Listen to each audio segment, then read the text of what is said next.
Então, vamos retomar a leitura aqui da Teofania. A onipresença dos deuses. Mas com tudo o que foi dito até aqui, só exprimimos metade da revelação divina da Grécia Antiga. A serena distância dos deuses não exclui o que nos é mais familiar, sua onipresença. Na verdade, uma presença tão imediatamente sensível como em nenhuma outra religião antiga podemos encontrar. Os deuses gregos eram uma presença sensível, porque eles eram os próprios acontecimentos, aspectos da realidade que o homem vivia, mas na sua dimensão melhor. Por isso os deuses gregos eram presentes, sempre presentes e onipresentes. Este é o grande prodígio da religião grega, digno de memória em todos os tempos. Os remotos bem-aventurados são os sempre próximos, em tudo operantes. Os sempre próximos são os remotos bem-aventurados. Não se dá uma coisa sem a outra. A inatingível longura faz ser o que é a proximidade e o encontro. Os deuses gregos eram inatingíveis por serem imortais, mas ao mesmo tempo eles eram muito próximos, porque eles eram os aspectos da realidade. Eles eram os causadores dos acontecimentos.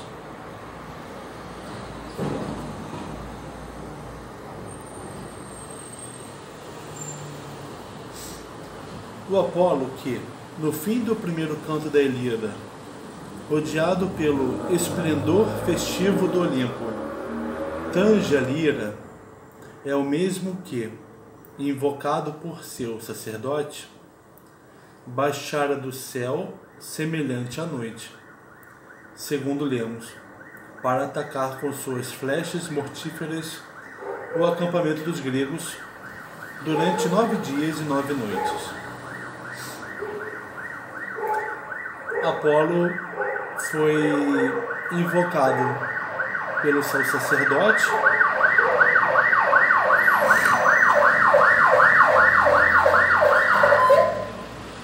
Crises, porque ele foi ofendido, humilhado pelo Agamemnon. Apolo então começou a atirar flechas, fazendo os animais e os homens gregos morrerem. Então ele era próximo de uma relação pessoal com o seu sacerdote, mas ele era distante também. Ele é o Deus olímpico, né?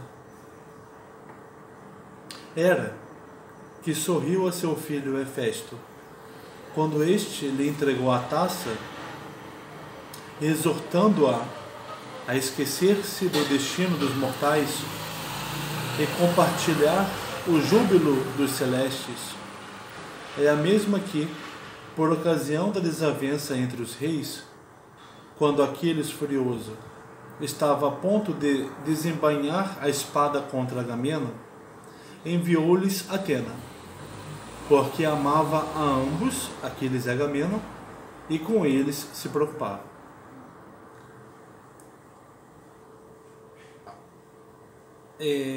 Zeus tinha prometido a Tétis, mãe do Aquiles, dar honra ao filho dele, né? Garantir a honra ao filho dela, ao Aquiles.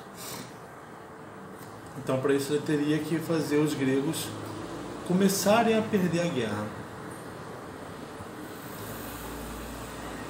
Hera, no canto 1, né? Isso tudo no canto 1. A Hera discutiu com Zeus, quis que ele confessasse o que ele prometeu para Tétis. Zeus a ameaça. Temendo então uma desavença entre os deuses, o filho deles, Hefesto, pede à mãe para que ela não se meta, não se importe com os assuntos dos mortais. Ele diz isso entregando para ela uma taça de bebida. E ela, com muito gosto, aceita e se apazigua. Mas ao mesmo, é uma deusa então que reconhece que ela não tem que se preocupar com os mortais. Ao mesmo tempo, ela se preocupa com Aquiles e Agamenon e impediu que um matasse o outro.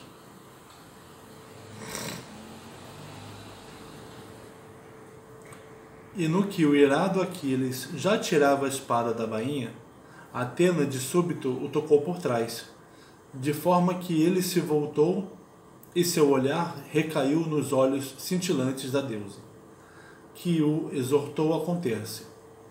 E o terrível Aquiles obedeceu. Foi o lampejo de um momento, ninguém mais viu a deusa. Assim é que os deuses estão onde quer que se passe. Outra coisa aqui, Atena interviu sobre o Aquiles, mas só ele a viu. E essa intervenção é naquele momento, depois ela some. Os deuses então eles fazem as coisas importantes acontecerem, mas eles são distantes. Assim é que os deuses estão onde quer que se passe. Faça ou sofra algo de decisivo. O leitor da Ilíada e da Odisseia sabe que sem a intervenção dos deuses aí nada sucede. Nada se consegue ou se frustra.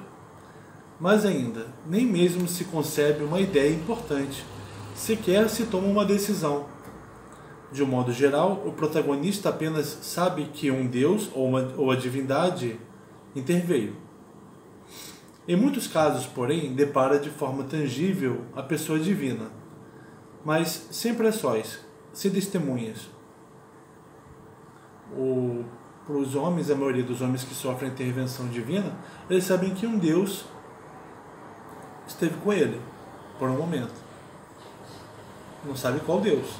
Mas, quando se trata de um herói, ou quando se está numa situação em particular, aí o homem até consegue identificar qual é o deus. Já o poeta, instruído pela musa, sempre sabe dizer qual dos deuses atuou. A consciência do poeta é diferente da dos heróis. Esta consciência viva da presença divina em todo ser e acontecer, esta sensibilidade que não pode falar de nenhum evento significativo sem cogitar da divindade nele atuante, não tem igual em parte alguma do mundo.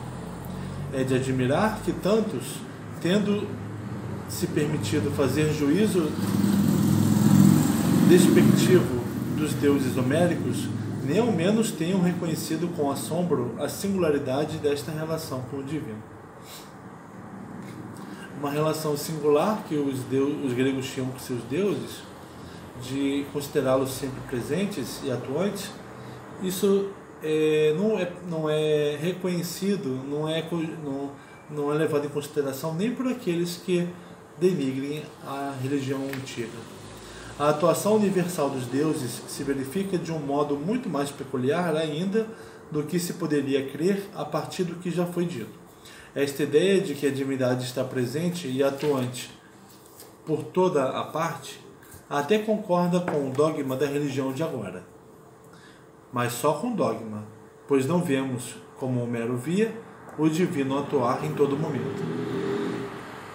Temos uma religião, nós judaico-cristãos podemos até considerar que há santos atuando nos nossos assuntos decisivos, né? Mas isso é uma coisa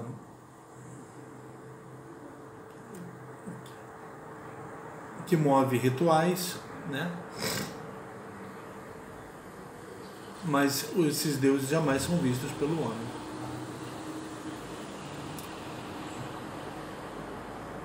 O fato, porém, de que a divindade não só é a motivadora de tudo quanto é importante, mas na verdade é quem o faz, vai além das noções religiosas que nos são familiares. As divindades não são só aquelas que atuam pelos homens, motivando-os a fazerem as coisas. Elas fazem as coisas acontecerem.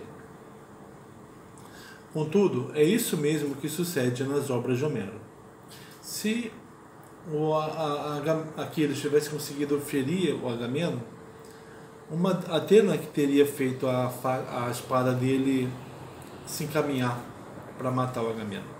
É ela que faz as coisas importantes acontecerem.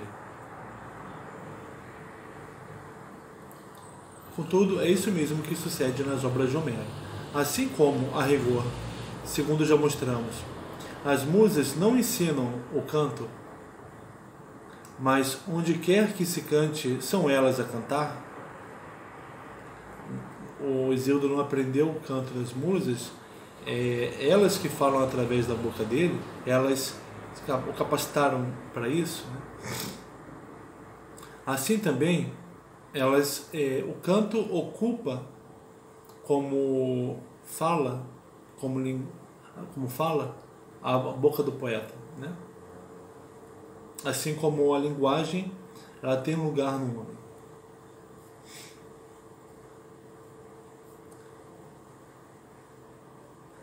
Os homens não aprendem a falar. A fala é que tem lugar no homem. Assim também, no plano da ação, os deuses não são apenas aqueles que outorgam a decisão, a força e o êxito. São eles mesmos os agentes. São as musas que cantam quando o poeta canta, e são os deuses que agem quando o homem está agindo. Isso aqui é para a gente pensar também no que a gente entende por motivação humana. A motivação não vem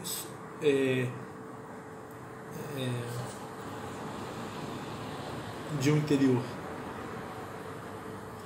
A motivação, ela é uma relação com algo exterior que influi, que empurra o homem a fazer. Isto nos é dito com frequência, e não raro com palavras que não deixam margem à dúvida. No começo da luta decisiva entre Aquiles e Heitor, que finaliza toda a ação bélica da Ilíada, Aquiles, com toda a arrogância de sua força heróica, não diz: já não podes escapar-me, pois minha lança te ferirá de morte. E sim, Palas Atena te vencerá com minha lança. É a deusa que faz.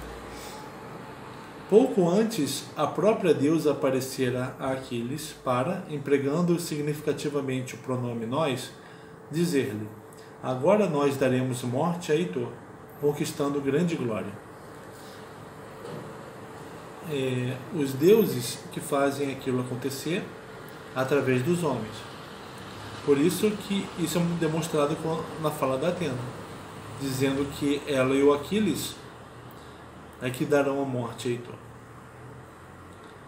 Mais adiante, se há de ver como esta colaboração, e mais ainda, essa omissão da referência a si mesmo, não contradiz o exaltado sentimento heróico. Antes, pelo contrário, a gente pensa que o herói é aquele que age a partir de si mesmo. Mas isso não existia essa ação a partir de si mesmo para o grego antigo. Isso é uma coisa moderna. Subjetividade é uma coisa moderna. Essa subjetividade que conta com o eu, né? Isso é moderno. Para o grego antigo, o herói é aquele que faz grandes coisas junto com os deuses, por causa da sua relação próxima com os deuses. Próxima não, pessoal, né? Eles falam o nome dos deuses, de um deus, e o deus fala o nome dele, né?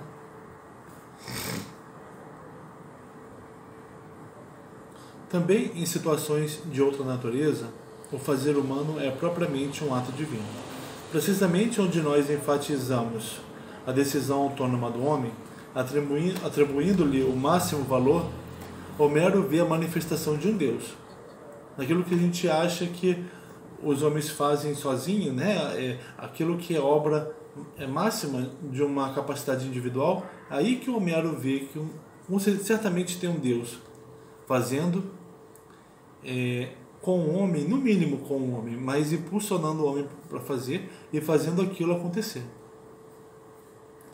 Um bom exemplo é o relato acima evocado de Aquiles e Atena. De começo, o poeta o narra tal como nós o narraríamos. A injúria que sofreu de Agamenon suscitou em Aquiles tremenda mágoa, e seu coração debatia se ele havia de sacar a espada, abrir caminho em meio à assembleia e matar o ofensor, ou se devia conter sua fúria. No que ele assim meditava e tirava já a espada da bainha. A gente poderia falar assim, como se dependesse só de decisões dele. Nós continuaríamos. Prevaleceram a razão e o entendimento de que ele havia de receber uma compensação muito maior pelo ultraje. Ele se deu conta de que ele seria compensado pelo ultraje se ele não matasse Agamenon, caso se abstivesse de um ato precipitado. E os ouvintes, por certo, preveriam que seria este o desenlace do caso. Pois quando um homem reflete se não será melhor conter-se, poucas dúvidas pode haver quanto à sua decisão. A gente, então, falando de que tudo depende dele mesmo, a gente até atribui a reflexão como se fosse somente interna a ele. A reflexão, ela será interna, modernamente. Mas, aqui, nesse âmbito, aqui a instância com que o homem reflete, com que o homem faz o ping-pong das razões, é uma instância objetiva, é uma deusa.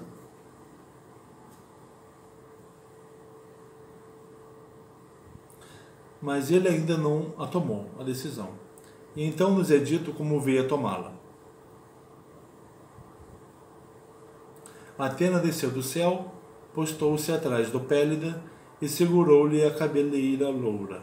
Surpreso, ele voltou-se no mesmo instante e reconheceu Palas Atena pelo brilho prodigioso de seus olhos.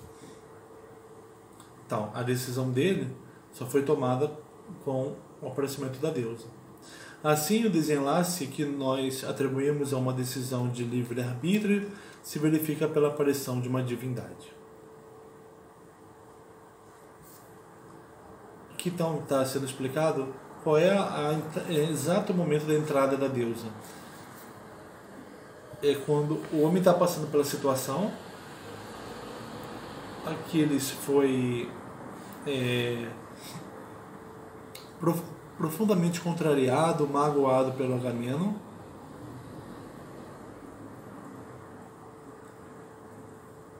Está considerando o que deveria fazer, matar ou não matar o homem. Ele pensa, o impulso dele é matar, mas ele vê uma razão para ele indicando que é melhor não fazer isso. Então ele está diante de uma decisão a tomar. Aí naquele momento aparece Atena, determinando a ação dele. A deusa aparece no exato momento da tomada de decisão, no exato momento em que a decisão da passagem da teoria para a prática, da passagem das razões que o homem tem para o fazer. Esse é o exato momento em que o Deus aparece para agir junto com o homem, tirando da indecisão. E isso, olha como isso acontece rápido. É num instante que isso acontece.